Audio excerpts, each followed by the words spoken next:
What's up, everyone?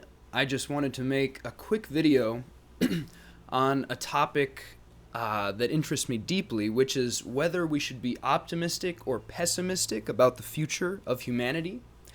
And I just want to declare that I actually feel deeply optimistic about the future of humanity and as well about the future of the earth and all sentient life on earth. Um, a couple years ago, I went deep down the rabbit hole of thinking about extinction risks and all the different ways that this human project could go horribly wrong and we could decimate ourselves and the biosphere. Basically, as Daniel Schmachtenberger puts it, we're gaining the power of gods, but without the wisdom and love and care of gods, we'll self destruct. And he's pointing to the fact that our technology is increasing in power exponentially, and with this power comes greater and greater responsibility and greater destructive capacity, and we're gaining so much weapon-based capacity and so much capacity to reshape the planet and the landscape of the earth on which we find ourselves that if we don't level up our species' collective wisdom and collective decision making and collective ability to make sense of what is happening and make wise decisions in light of that, then this massive power we're gaining is very likely to be mishandled and to result in catastrophic or borderline apocalyptic scenarios. And I think this is true. I think this is the case. But I used to be much more concerned and pessimistic about this, and now I feel less so. And one of the key reasons why I feel less so that I want to express is that a couple years ago, when I was feeling quite worried about these things, I was thinking sort of purely in terms of humanity being alone in figuring this out. I was thinking, oh God, how like humanity still on the whole seems to be so dogmatic, so hyper tribal, so still caught up in these legacy dynamics of rivalry and violence. How are we possibly going to snap out of this millennia long trance that we're in and actually level up to a level where we can handle the power we're gaining with wisdom and clarity and precision and skillfulness? How is this possible? How is this going to be possible? But it was really through some very deep ayahuasca experiences in which I went into a kind of deep trance-like state, a deep kind of entheogenic gnosis type state, that I was able to feel and experience very deeply and directly the intelligence of the earth as a whole, the intelligence of the biosphere. And I began to realize that the earth itself is truly a kind of living organism with an innate intelligence that is utterly vast and almost incomprehensibly vast compared to the kind of narrow, linear, rational, conscious mind of human beings.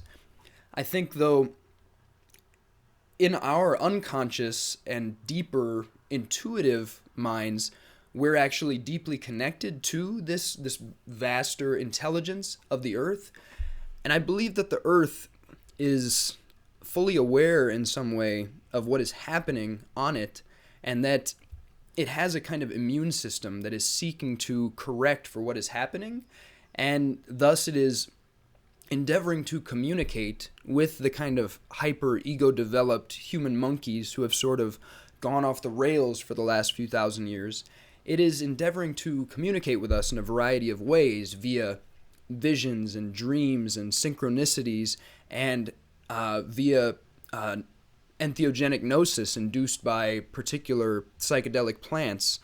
And just in general, there seems to be a way in which the collective consciousness of humanity is shifting and percolating in new directions, sort of right at the appropriate time when that really needs to happen. And I don't think that this is mere coincidence. I don't think this is merely the autonomy of the human species or merely human intelligence electing to, or sort of organically making this shift at the perfectly appropriate time. I think that we are, in many more ways than we realize, deeply connected to a kind of biospheric or planetary intelligence that is assisting us in occasioning the sort of precise shift or course correction that needs to occur at this point in history. And that doesn't mean that there won't still be potentially catastrophic or large scale disaster type of events that occur in the coming decades and centuries. There likely will be, because it seems to me that the Earth itself is presently initiating a kind of purging process. It's the ecosystems and biosphere of the Earth fundamentally feel and realize that things are in a state of disharmony. You know, the Earth has been massively deforested. The oceans are polluted and acidified. The air has been polluted, and humanity has initiated this fundamentally kind of unsustainable trajectory. And so, in order to course correct, the Earth is basically bringing a lot of stuff to the surface. One way that this manifests is that the collective kind of shadow of humanity is being brought to the surface more and more, and a mirror is being held up, and we're sort of being forced to look at what we are and what we've been doing to ourselves and each other and the planet. And, you know, you can see certain crisis events or very strange events, such as reality TV stars being elected president, as various manifestations of this kind of collective shadow coming to the surface and humanity being forced to look at itself. You can see the kind of natural disasters that begin resulting from disequilibrium within the biosphere as part of this kind of purging process, as the immune system of the Earth having this kind of natural, almost purgative type of reaction to behavior that is sick in some way, to some kind of sickness or illness. And another thing that was suggested to me during an ayahuasca reverie is that this is completely okay. It's utterly natural and normal for the Earth and for really galaxies and the cosmos at large to be characterized by cycles of illness and regeneration, delusion and enlightenment, delusion and enlightenment.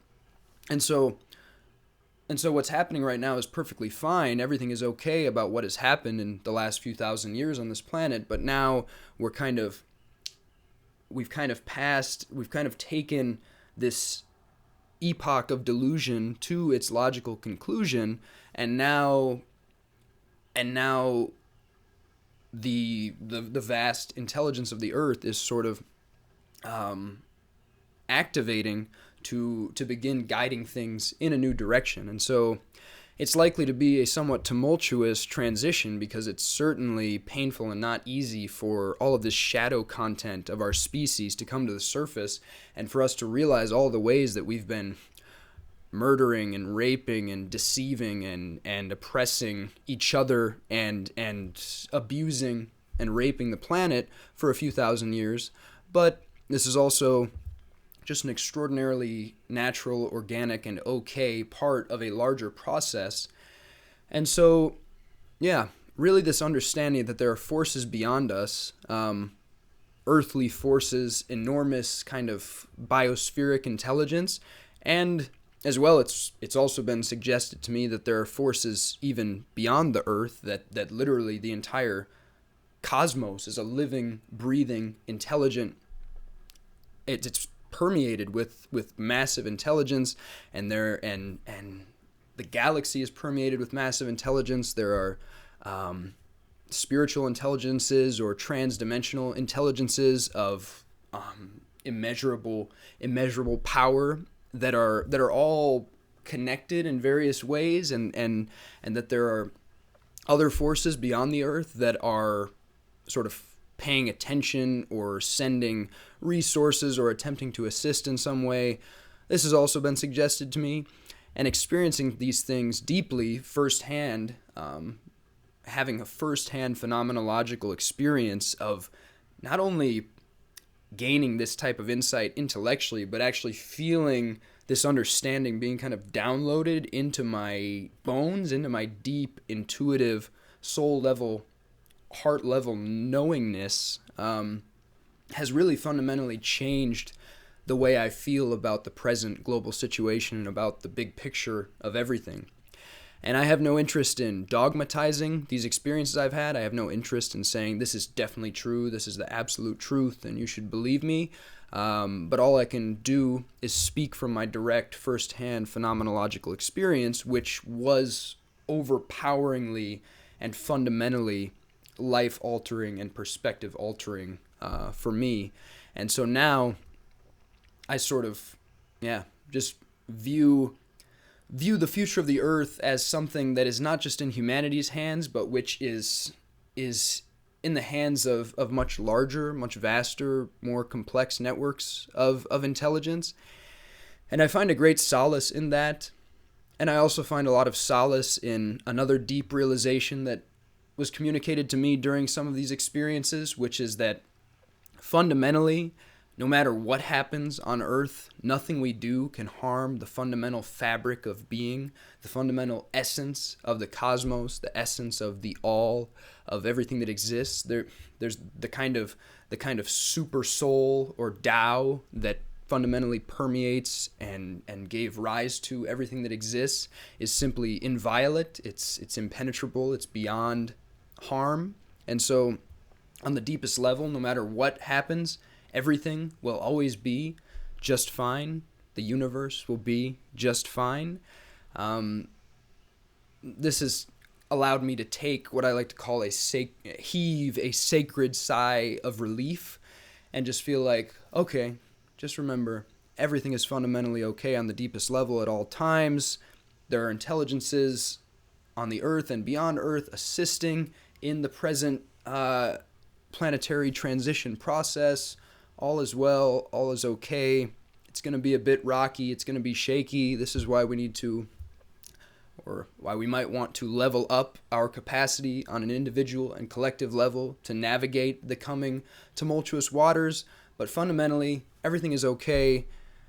In my opinion, there's a lot of reason to be optimistic. I think we're seeing the collective intelligence of humanity responding in all of the right ways at the perfect time, and that I think this is not an accident. So, that in essence is why I am optimistic about the future of the Earth and all sentient life on it and humanity. So, thank you for listening. Peace and love wish to you from my longitude and latitude to yours, from my heart to yours. Take it easy. Take care. Much love. Peace.